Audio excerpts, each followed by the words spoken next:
Now for some very welcome good news. Graham Norton will be taking to the air for his very first show on our sister station, Virgin Radio, this Saturday. The presenter, comedian, author and actor will be bringing his trademark charm and wit to weekend mornings from 9:30 a.m. Well, that's what we're expecting, Graham. I know you're there on the line. Uh, I am. are you going to provide it, and what else besides? I'm very excited. I was in the building last night doing a kind of dummy run, Modern, and isn't it? sorry, I said modern, isn't it? oh, it's so modern. I mean, I feel like a Bond baddie in my lair, surveying London. It's great. But the show will be very close to really what I was doing on Radio Two, which is just me playing some music, rambling on. My old mate Maria McCurlin will be there, and hopefully, we'll get some listener interaction and feedback from them, and also we'll have guests as well. People will be wandering by to talk to me about various things. Well, maybe once lockdown ends, at least. Your departure, you mentioned it's going to be very like what you were doing on Radio 2. You left there after 10 years, I think, and it was pretty highly publicised, your decision to do that. Why did you decide to leave? It was kind of a moment of madness. I don't really, it was certainly not my plan. I was not planning on going anywhere. The only thing I was thinking was I might stop, I might wind down the Radio 2 show and just, walk away from it. That was the only thing that was sort of in my head. Because, that show, I'd been doing, as you say, I'd been doing it for 10 years. It had sort of got as big as it was going to get. It wasn't going to get any bigger. And sort of doing it in lockdown had kind of taken a lot of the joy out of it, and you had to climb 6 flights of stairs to the studio. It's like I'm making this up, but these were the factors in my decision.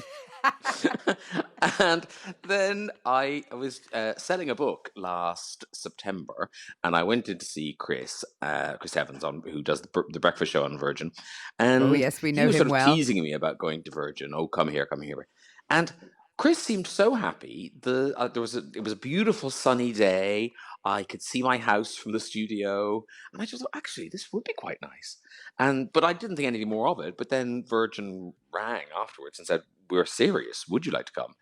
And I think partly it was sort of the excitement of doing a strip show across the weekend, doing Saturdays and Sundays, but also it was just sort of being my age and somebody wanting me. I think I I was know just that sort of feeling. That's pretty much why I left. what, you like me, okay, but and it's amazing how sort of persuasive that is, that somebody's just being nice and saying, would you like to come, and you're going, yes, I would. But So you instead of mentioned stopping, I've doubled my workload. yes. Did you wake up after you'd said yes and think, oh, how did that happen? Well, I have to say, last Sunday I woke up thinking, "Oh, I won't be in bed this time next Sunday." So yeah, that is going to be a shock to the system, I think, doing Saturday and Sunday. But equally, I never quite understood why at Radio Two we didn't do Saturday and Sunday, because you build up all this stuff on the Saturday, you get lots of interaction with the listeners, and then it just goes away, by the time next week comes, it's too late to follow up on the woman who was Mm. painting her hall a funny green or whatever. So hopefully there'll be a sense of, if you listen on a Saturday, you're probably listening on a Sunday as well. Um, Graham, you mentioned Chris was so happy, and Chris is, known for his jauntiness.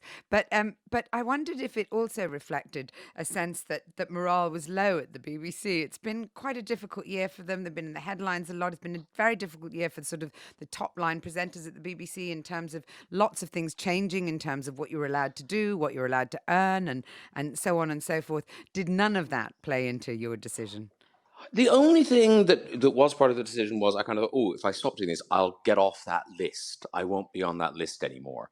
Um, the kind of high earners list, which I don't like. I didn't like being on it. Hey, now I'm not. So so to that extent, it made me go, but it didn't really. It was just, that was sort of a bonus of leaving. It wasn't the biggest driving force.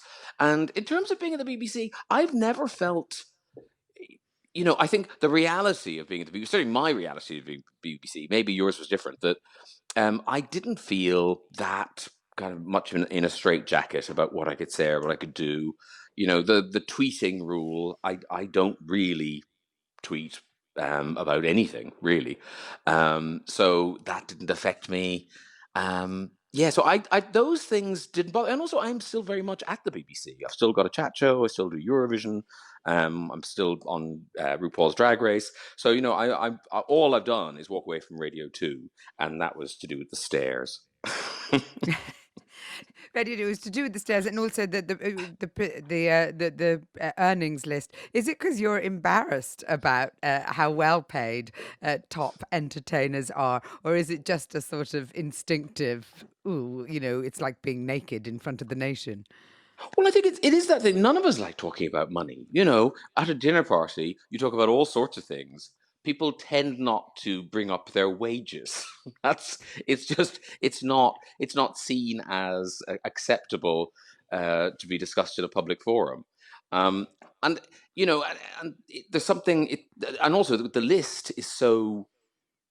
I mean, it's rubbish. The list doesn't mean anything. It doesn't actually tell you what anyone's earning at the BBC because of the way people are paid, which is why there are so many radio people on that list.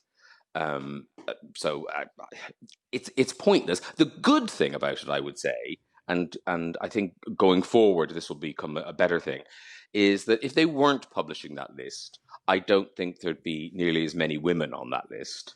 I think when they published it first, I think everyone was properly embarrassed that there were so few women on the list.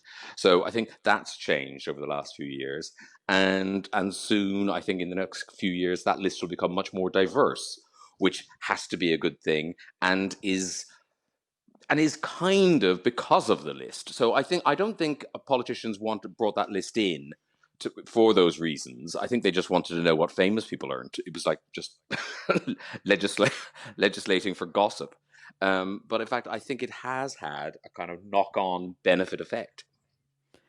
Now, I imagine that lots of listeners will have been watching your chat show on BBC One.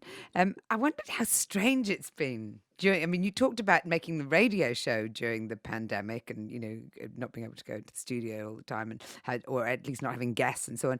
But it must be even weirder when you're presenting it on television. You've done it from home. You've spoken to guests like Dolly Parton over Zoom, from a near empty studio, and guests socially distanced, on other occasions without your famous red sofa.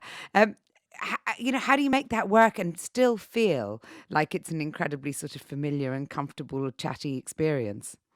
Well, I think the first lockdown, when everything shut down, and we just didn't know what we were doing. That was when we did a kind of version in my back bedroom, and that was hell. I mean, that was just awful. We had a kind of green screen, and I mean, it was it was just me talking to laptops in my back bedroom. And you think this is worse than Gogglebox. At least in Gogglebox, Oh, they're watching actual excruciating. television.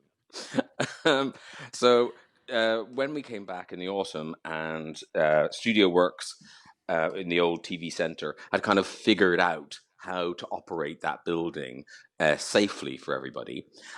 So we were able to go back into the studio, and that is so. Although it's very awkward that there's no audience, it's so much nicer than doing it in the back bedroom by myself. It's just great to be, there's sound people, there's lighting people, camera guys, and it's also employing all those people. So it feels great to be in the studio. We had a little semi-audience for a while, kind of about, I don't know, about 70 people, and normally we have 600 people. And 600 people is great. I mean, the 70 people, you just felt sorry for them, which is never a good relationship between performer and audience, where you're on Well, it's stage and you probably pity you pity the audience. yes, it's probably worse the other way around, though, isn't it? Well, bless them for coming. I mean, I found it kind of moving. You'd see them sitting there, with their masks on, sitting miles away from each other, but still they came because they were so hungry for that that thing of just sitting in rows and watching a musician sing or hearing some jokes. I found that kind of heartbreaking that people would jump through so many hoops just to have a kind of terrible, diluted, watered down version of that experience. It's interesting, isn't it? I mean, I'm listening to you say that, and I'm thinking, here you are, one of our, top performers in the UK, and yet I do think that there is that side to you where you don't really understand the appeal of show business, as it were. I mean, you came to London very ironically, and I'm leaping ahead to, a different part of the interview in a way, but you came to London seeking anonymity, which is something I really understand. Both of us having grown up in small town Ireland, and that sense that everyone knows what you're doing and everyone's watching in a way, even Yeah. even when you're not that interesting, as I felt I wasn't, but so you came looking for anonymity, and here you are with exactly the opposite thing. So do you think that there is a sort of dichotomy at the heart of Graham Norton? I mean, certainly, because you just kind of muddle through your life, you just make decisions on a day-to-day basis, i.e., I'm moving to Virgin. How did that decision get made?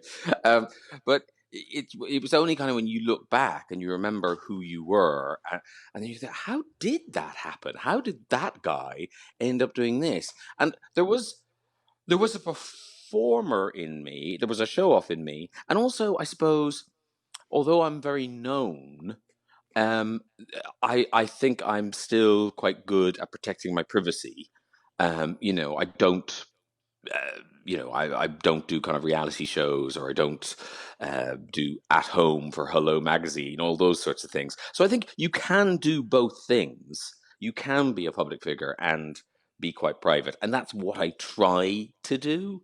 Every now and again, something happens that means people do know something about your private life, but by and large, I try not to. I mean, and not because I think, not because I'm sort of part of a cult, or running a Now, go commune on, for tell me, witches or reveal something. all. Yeah, but just because I don't find my life that interesting, so I'm sort of baffled by anybody else who would think it was going to be interesting. I mean, occasionally I get paparazzi outside the house. Like, there are so many pictures of me just walking a dog. that's that's it. And I'm sort of amazed that still I'll go outside and there will be some guy in a car with blacked out windows, taking pictures of me walking a dog. There you go. But for someone, I mean, it is very hard to keep your private life a secret, or at least, not public property when you're well known. We all have experience of that, and you've managed it an awful lot better than most. Is it something that really, really matters to you? In other words, has it changed the way you live your life? The possibility that details of it could be revealed, uh, or is it just that you're naturally naturally a dog walker and do very little else? Well, I kind of am naturally a dog walker. And also, you know what? You soon figure out, don't you? That if I go to that restaurant, there are probably going to be paparazzi outside it. If I go to this restaurant, there won't be. Um, so I think, or if you go shopping if you go shopping on Bond Street, if you go shopping in Notting Hill, you probably will get photographed. So if you don't go to those places, then you don't. Um, I think the danger. I think what happens is, I think when people are starting out, they want publicity. They want to kind of increase their profile, and so they do things around their own life. And then by the time they've realized they don't like it, it's sort of too late to kind of shut the door, because you invited everybody in. And I suppose I was lucky that when I started working in TV and I had any sort of profile, I was sort of in my mid-30s by then. So, I had friends, I had a kind of I had a life outside of show business. And I think that was helpful. I do feel very sorry for kids, particularly kids who come up through reality shows and stuff like that, because their life is the whole thing.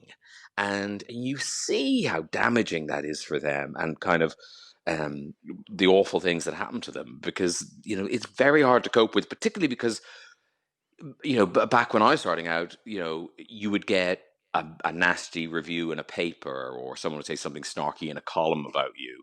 But now, if you want to, you can sit in bed all day scrolling through Twitter, having people saying, really, really horrible things about you, which must be hard to take. I don't know how those young people manage it. Do you read comments about yourself? I do. And actually, I say I don't know how those people manage it. They really don't. They really don't bother me. I mean, I will scroll. I mean, I'll scroll through them, or or if there's a review of a book or something, I will want to read it, whether it's good or bad. I don't want to be ambushed by friends, kind of stroking your arm, going, "You okay?" Going, what don't I know? So I think it's best to be it's best to be informed about what's out there, so that people don't kind of have one over on you. Indeed. This is Mariella Frostrup on Times Radio. I'm talking to Graham Norton ahead of his debut this weekend on Virgin Radio. You do seem to have quite a thick skin, then, which is not particularly prevalent in show business. To what do you ascribe it? I mean, I know that as a child, you moved around a lot, because of your dad's job, and I think in a way that sort of builds up. I think you went to 13 schools, was it? Or moved to 13 different houses? I Yeah, went no, to 13 11 different houses. schools. I mean, It does build you up into just being a bit more resilient in a way, doesn't it? I think you've got to be resilient. You've got to roll with the punches, and also you've got to learn to keep your head down, because you're the new kid, which can go either way. We all remember the new kids joining our schools, and some of them were like we were. Some of them were like celebrities when they arrived because they were new kids, and some of them you just thought, oh no, and you could almost smell blood as they Mm. walked in. So learning to navigate that was a thing, but also I think you get a thicker skin as you get older, don't you? At least I have, I think. I'm Saggier. certainly baggier. There's a lot more skin. I can insulate myself in it like a fleshy duvet. Um, but I think that's that's part of it. It's just caring less. I think. Where and also, you say people in showbiz have thin skins, but yet they have to have thick skins. I mean, because it's such a horrible business.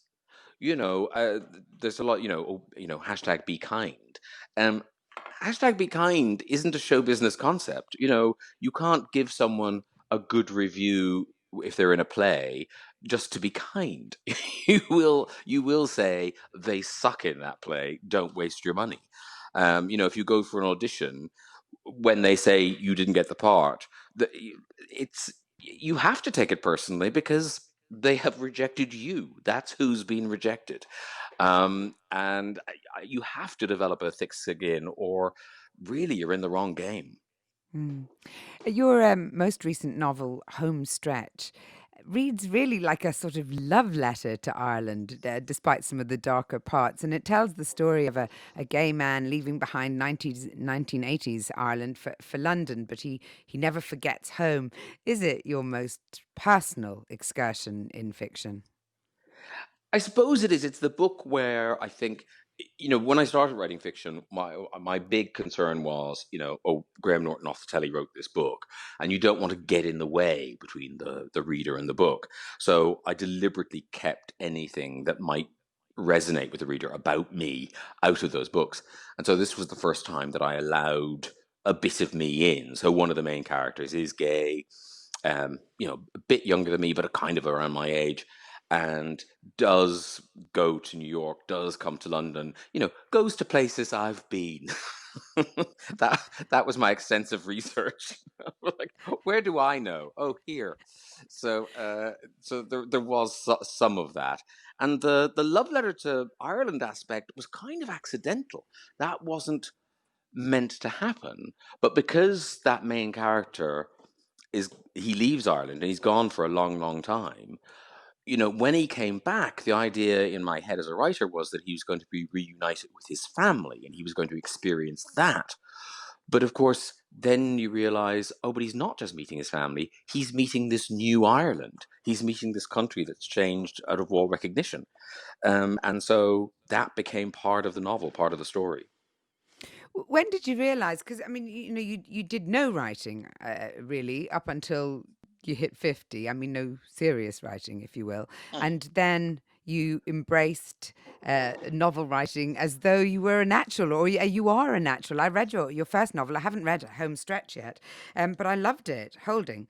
And Oh, bless you. it, yeah, no, but it was a great book, and to be fair, you don't expect that generally, do you? When someone who's never written a novel until midlife and has pursued a completely different career suddenly comes out with one. So was it always a sort of an ambition that you'd nurtured secretly, perhaps because it was too serious to let out? It was an ambition that was certainly always there, but but also so daunting, and the thought of it seemed so time consuming that I just didn't know how I would ever go about that. And that wasn't to do with because at work. When I should have written my kind of debut novel in my kind of 20s, some sort of coming of age story, blah blah blah. Um, I was out, or drunk or hungover. I certainly, I mean, these people who write novels, these men in their 20s, I'm thinking, how did you do that? How did you find the time to write a novel in your 20s? Because, you're just busy. Um, so basically, I got around to it when I was in my 50s. That's when I was sort of sedate enough to have days hangover free to be able to write a novel.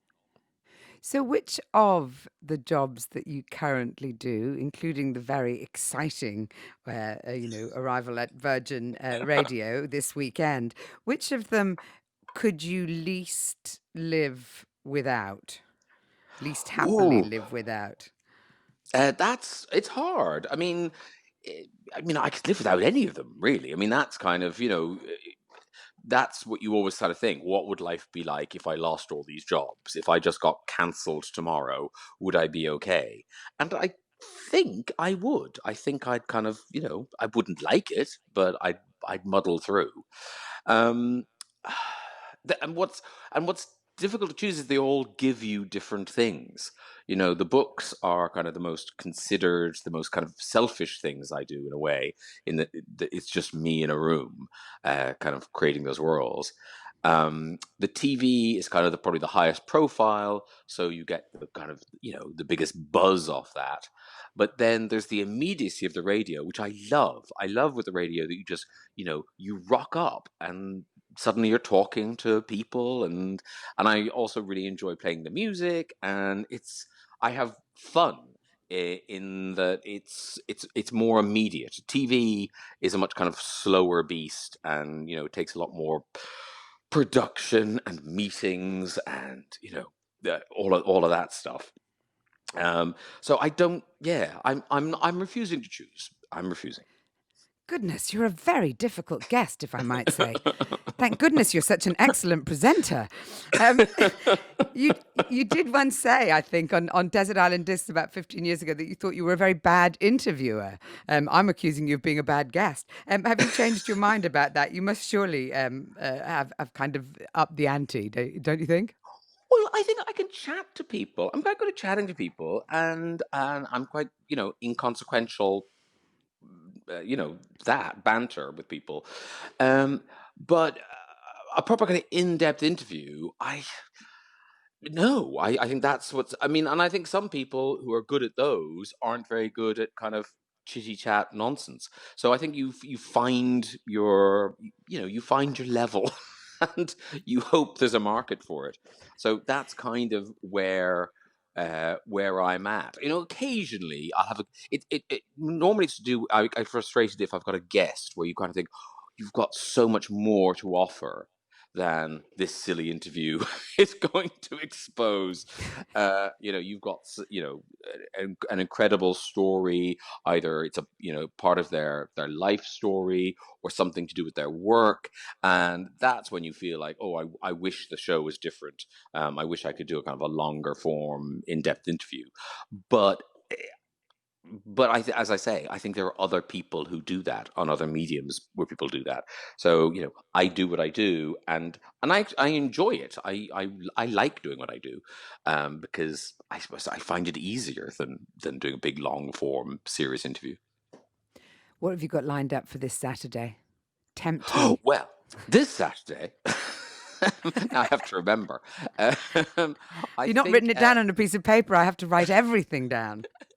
no, I'm chatting to on Saturday. I'm chatting to Faye Ripley and Ralph Little, and on Sunday I'm talking to Kirsty and Phil of Location, and Ant Middleton, who's a daring do. He's one of those, he's a Bear Grillsy person.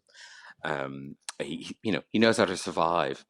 So we'll talk to him. My good friend Maria will be on, and lots of good music. The music at Virgin is great. I know I sound surprised, like you think I'd have known this before I joined, but I really like the music at Virgin. So I'm sure you hear it in the lift as you're going up. I do hear it in the lift, and I occasionally play it in the car, and I may well play you in the car at the weekends, occasionally when I'm not listening to Times Radio. What's the first record you're going to play, Graham Norton? Well, I thought I knew what it was, but then I was talking to the producer yesterday, and he didn't mention it. So I so now I'm not sure. So I won't say anything in case it's not that record. I Goodness don't me, want you're to going to have to I don't learn want to to upset assert my producer yourself. at this early stage. Graham Norton, very wise move, probably. Thank you very much. You can hear the Graham Norton Show on Virgin Radio this and every Saturday and Sunday morning from 9:30 to 12:30. Welcome to the family, Graham.